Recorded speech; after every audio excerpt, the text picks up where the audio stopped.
Good morning mga ka-farmers. So ayan no, silipin natin tong ating alagang mga paitloging manok. Ayan nga, pinapakain na ng airpot ko. Purong grower feeds ang pinapakain natin dyan mga ka-farmers.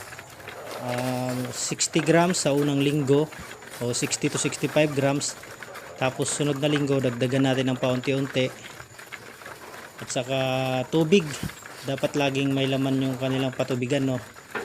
Importante yan sa kanila. Inom kasi yan sila ng inom eh. Tapos bukas maglalagay tayo ng bacterial flushing, so vitamins para mas lumusog pa ang kanilang katawan.